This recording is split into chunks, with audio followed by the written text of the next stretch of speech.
except that Bannock County has 200 basic life support plus 50 advanced life support. So they have populations a little bit higher here, so they have more, but we can take care of 600 mass casualty victims at once. And the idea is that all the counties share that. So if it happens in one county, that county emergency manager can call another county and get trailers to come, as many assets as he needs. It doesn't come with people, but just supplies. So we need to be able to make that happen quickly. When it arrives, that people can man it. So that task is about calling, making the proper calls to get the trailer moving.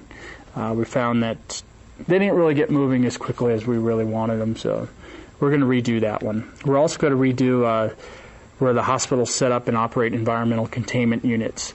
That's a infection control item. The ASPR grants purchased those a couple of years ago, and they tend to just get put away in storage, and people don't know they're there. So we want to bring those out, and not everybody brought them out for us. But, I mean, they're busy on a daily basis, so some of these things fall through. It's not a big deal. But we do want to make sure it happens. So for our ASPR tasks, a lot of them relate to the same Homeland Security tasks, so I'll go over these really quick. Interoperable communications. We ran a communications check across the district. Ham radio guys were out there and did great. Trained up Penny Nelson at the health district. She learned so much, and then that was on Wednesday. On Thursday, she ran it by herself then, so she got a lot of practice. We made a lot of strides in radio communications. Specifically 700 megahertz and the ham radios. Actually, we found something wrong with our radio, too. So that got fixed by the Bannock County AARL guys. That's why it's important to exercise, right? Find out those problems. We also found a problem with our satellite telephone contract. We don't use them on a daily basis because they're very expensive, and we had a contract set up that wasn't going to work for us. So now we know we have to redo that. And we worked with WebEOC, which is a computer program everybody can type in their status and questions and see it on a computer screen, so that worked out really well.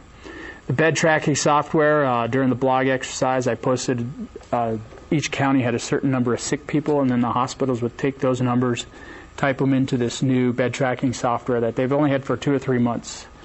And it got them used to using it in an event like that. So that was good.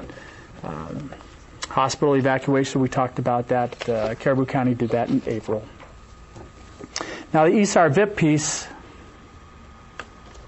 I got to catch up. ESAR VIP is the volunteer health professional emergency registration. It's another piece of software. We talked about it a little bit earlier, so that we can have pre-registered and credentialed doctors and nurses. That wasn't ready, so we didn't get to use it. We'll throw that into our tasks for next year. Fatality management. We had the tabletop exercise with our coroners and went really well. We discussed the supply issues with various people throughout the events. This one wasn't, a single event that you could evaluate easily. It was just discussing about this issue throughout the event. We worked with the infection control officers in the hospitals a lot to determine, what measures would they take and how do they increase those measures as the pandemic flu got closer, and ultimately how do they protect the nurses and their staff inside the hospitals. It's very, very important that we try to maintain as healthy a staff as possible in the hospitals. And it's not going to be an easy thing. And I think the infection control officers got a lot out of this. They're very busy on their daily basis, so they can't read about pandemic flu every day. The alternate care sites, we had three counties set it up entirely, and everybody else did a walkthrough. It was good stuff. The mortuary service and supplies, we talked about supplies during the tabletop exercise also. And one of the things the tabletop exercise gave us was, as a health district, a lot of insight to what the morticians and the coroners do, because we don't know all that. And we learned a lot about that, and ultimately there's not a lot of supplies, and the supplies that are needed can be substituted quite easily once an emergency or disaster is declared, and a lot of different options there. So even the supplies issue isn't a problem. And then finally, we could start wrapping up by saying, well, okay, we planned to do all this, we did all this, and then, so what did we really learn? Well, we learned that our communication systems can always be improved. You learn that at every exercise. But we have made great strides in the last year for our communication, specifically on the radios. Our satellite telephones we need a new contract for those, and we fixed our ham radio. So we found some important things that hadn't been used in a while, and for whatever reason they didn't work when we tried to turn them on. So we found the problem before it was too late. If it's a disaster when you find that problem, it's a much bigger problem. The funerary industry in our district can handle the pandemic flu as the current numbers planned, which allows us to focus other areas, of course.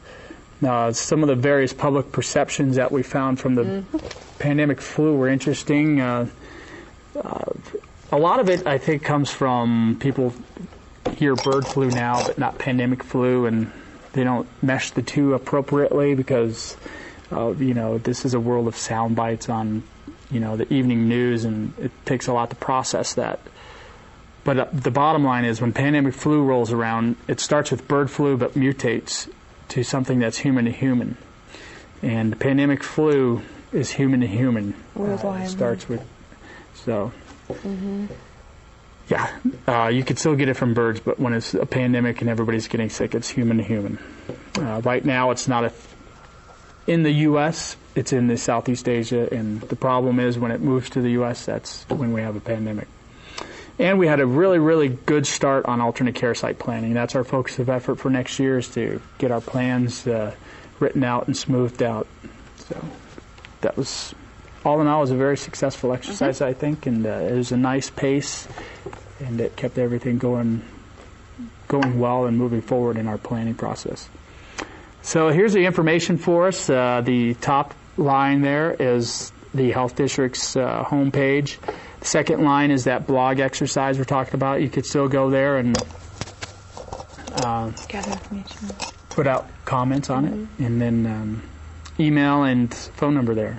And I want to thank everybody who went out there and read the blog, participated in whatever way. If you made some sort of progress in your individual planning, you bought some extra food, or you put some water away, or if you're a business, you looked at what a continuity of operations plan is. That's one step further than you were before, and it takes you that much closer to success when the pandemic rolls around. And then also to go back to the public education piece, Denise O'Farrell, who is our healthcare liaison officer with Asper Grant, she wrote several articles into the Idaho State Journal on preparing yourself for pandemic flu and keeping yourself healthy and staying home when you're sick and washing your hands and taking preventative measures. And if you are sick, don't do social gatherings and try to distance yourself to not spread it to others. So anyhow, but I encourage you all to go to the blog exercises Darren talked about, and then also onto the health department's webpage to gather some more information on pandemic flu. Final thought for whoever's out there watching is that when the pandemic comes here, you'll have to be able to take care of yourself. The government can't really step in and save the world because we don't have caches of food everywhere. Vaccines will take 6-8 months to figure out to provide some sort of immunity to it. Everything will close down more or less because nobody wants to go outside, and they're not going to work, so they don't have any money to go spend outside at the mall or whatever.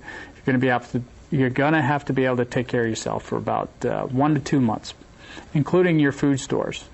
So I think that's it. That's it. Great. Thank you. Thank you.